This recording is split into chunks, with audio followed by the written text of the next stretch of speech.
Sebanyak 34 juta data paspor warga negara Indonesia disebut dibocorkan dan diperjualbelikan di internet. Disebutkan data yang bocor itu berisi nama pemilik paspor, nomor paspor, tanggal berlaku, hingga data diri seperti tanggal lahir, jenis kelamin, dan lainnya. Assalamualaikum warahmatullahi wabarakatuh. Nama saya Muhammad Taufik Alfikri. Dari kelas BPI 4B, saya akan menjelaskan satu masalah sosial.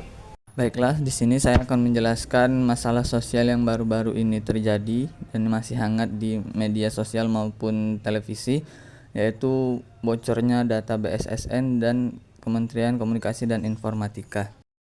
Bagi saya, kebocoran data ini menurut pendekatan psikologi, yaitu kurangnya keterlibatan gen milenial dan juga gen Z dalam mempertahankan cyber system di Kementerian Informasi dan Komunikasi ini.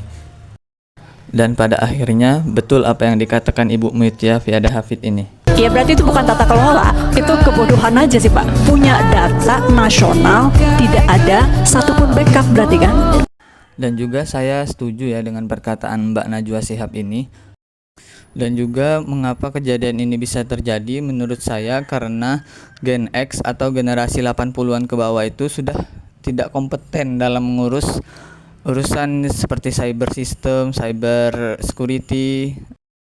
Dan juga apabila hal ini sudah terjadi, respon mereka sebagai sebuah lembaga kementerian itu sangat tidak masuk akal dan sangat tidak profesional. Contohnya seperti yang dikatakan oleh Andovi ini. Tolong para hacker, kalau bisa jangan hack ya.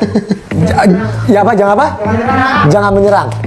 Itu adalah permintaan, mana kamera gua? Itu adalah permintaan terbodoh yang pernah gua dengar seumur hidup gua. Lu minta ke seorang hacker.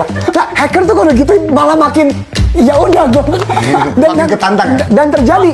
Menurutku ini memang menjengkelkan banget sih, terutama kalau kita lihat bagaimana respon aparat negara atas kasus ini. Bukannya satset ngurusin, kan harusnya kan kalau kayak gini satset ngurusin dong. Malah dibilang suruh jaga nik sendiri. Gimana caranya coba jaga nik sendiri? Maksudku ketika kita daftar SIM card itu kan kita kasih niknya. Ya. Dan kemudian sekarang setelah bocor dibilangnya harus jaga nik sendiri. Nggak masuk akal. Jadi solusinya menurut saya yaitu generasi milenial dan juga Gen Z harus terlibat dan juga berkontribusi dalam Kementerian Kominfo ini. Jangan hanya orang-orang tua yang umurnya udah 40-an ke atas, 50-an ke atas. Menurut saya mereka sudah sangat tidak kompeten dalam menangani cyber system ataupun cyber security. Sedangkan negara kita ini memiliki jumlah penduduk yang sangat besar, sangat tidak layak rasanya data bocor sana sini. Ya, jadi begitu menurut saya, generasi milenial dan juga generasi Z ini sudah sangat layak terjun atau berkontribusi dalam suatu lembaga pemerintahan, bahkan sudah cocok menjadi kepala dari sebuah pemerintahan. Oke, mungkin itu yang dapat saya sampaikan. Saya harap di lembaga kementerian selanjutnya itu banyak generasi milenial dan juga generasi Z yang memimpin dalam lembaga kementerian tersebut. Jangan hanya orang-orang tua yang menolak kemajuan dan mendorong kemunduran.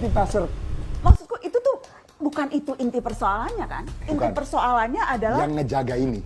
Bagaimana data kita itu tuh nggak ada perlindungan dari negara sama sekali. Sebanyak 34 juta data paspor warga negara Indonesia disebut dibocorkan dan diperjualbelikan di internet. Disebutkan data yang bocor itu berisi nama pemilik paspor, nomor paspor, tanggal berlaku, hingga data diri seperti tanggal lahir, jenis kelamin, dan lainnya. Pihak yang menjual data tersebut mengklaim mengumpulkan 34,9 juta data paspor WNI yang ukurannya sekitar 4 GB dalam kondisi terkompres dan data dalam format CSV.